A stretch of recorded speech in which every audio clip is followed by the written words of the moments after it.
While there are many things that make me a great teacher, a few of the dispositions that I possess that make me a successful teacher are that I hold high expectations for all of my students.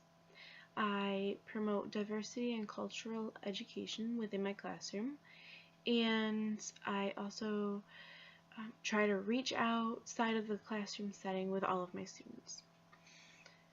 I set high expectations that are also individualized for all of my students. Currently, I have 2 boys in my classroom who are the same age and have the same diagnosis on their IEPs, yet they are working on vastly different goals. The first student is working on joining our group at appropriate times and is also working on parallel play, like playing side by side with a peer.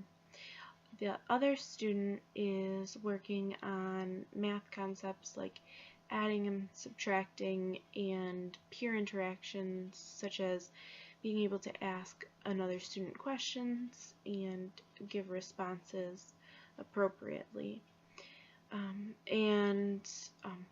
So in my lesson plans, I have noted the different goals and how I'm assessing each student with those, and I just continue to push each child to do the best that they can each day, and taking cues from the students with how they're meeting those expectations.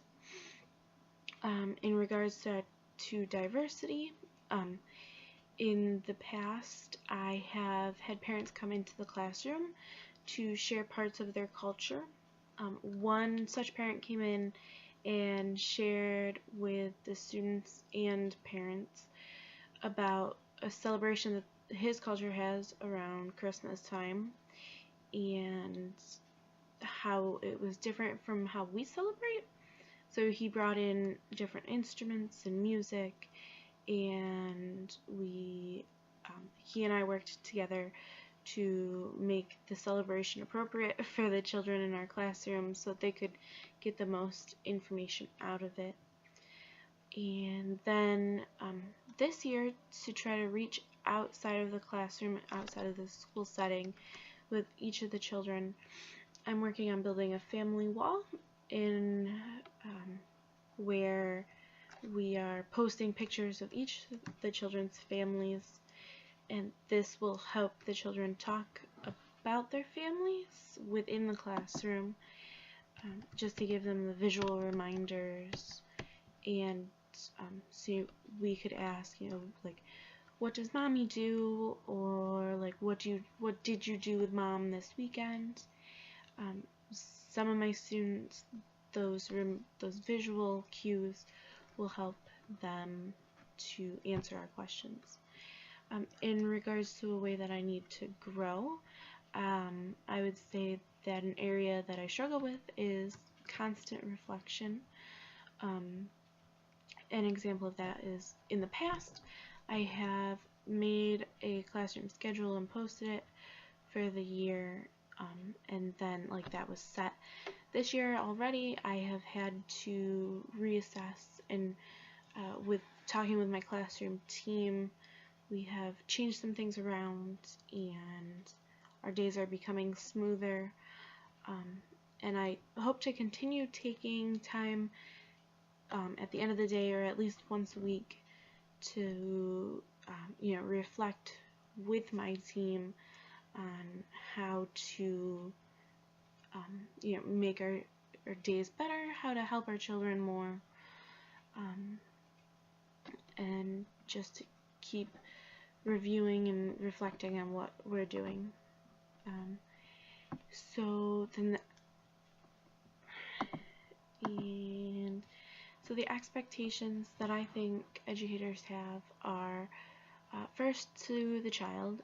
I think we need to help them grow and learn, and we need to help get them the support that they need. Educators need to individualize their instruction, scaffolding and reteaching when needed. We as educators also need to stay current and with best practices. And we can do this through professional development and communicating with our peers. We also have expectations that we need to meet to the parents, and this could be like helping them advocate for their child. We need to also share information with the parents about their child in an appropriate manner. I send home daily notes to each parent about how their child's day is, but if there are specific concerns that I need to address, I do like to call parents instead of sending it home on those notes. And then we also need to help the parents find resources for their child, like outside counseling or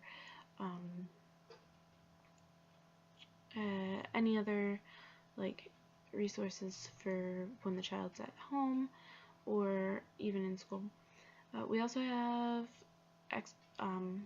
have needs to support the school and the staff in the school, and we need to maintain positive working relationships with those staff. And I also like to find a mentor, even if I'm not assigned one, to help bounce ideas off of and to gain more knowledge from.